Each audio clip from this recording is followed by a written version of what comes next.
been about a month since PSG lifted the Champions League trophy for the first time. It's no surprise that this is a shocking event in world football. I mean, for the longest time, from the days of Okocha and Ronaldinho to the likes of Messi, Neymar, and Mbappe, PSG has been the team of big names, big money, and of course, a hype.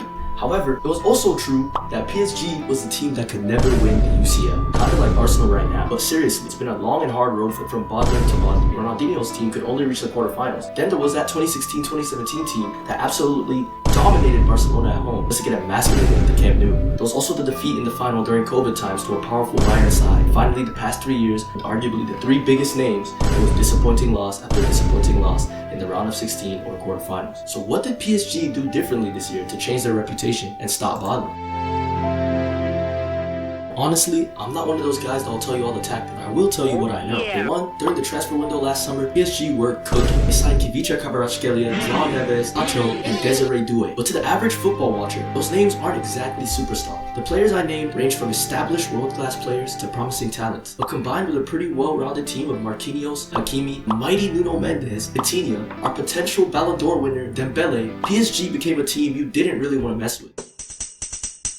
So to really see why it was a pain to face PSG, let's look at their Champions League campaign. They started out their campaign in the UCL knockout by destroying fellow French side Brest 10-0 over 2 legs. I'm sorry, but I don't think Arsenal could ever get beaten that bad. After that, they clinched a tight win against a deadly Liverpool side this season at Anfield, with Dembele scoring the goal to tie the match up on aggregate and slapping his penalty home. Moving along, PSG beat Aston Villa 5-4 on aggregate, with Mendes scoring across both legs and Doué and Kvaratskhelia grabbing one in the first leg. And so now we're in the semi-finals of the Champions League, and PSG meet my beloved Arsenal. Dembele scored in 4 minutes against us, and the rest of the game was unfortunate for Arsenal. Donnarumma made some great saves from our attacks. We score a good goal through Marino right after halftime that gets ruled offside, and the game ends 1-0 for PSG. Now honestly, looking back, I was kind of dumb for this, but me, like any other passionate football fan that supports their team, had high hopes for us in the second leg away in Paris. But PSG won 2-1, making the score 3-1 on aggregate, with Fabien Ruiz scoring a banger and Hakimi scoring a great goal as well. Starboy Saka at least scored to give us our pride, but that was that.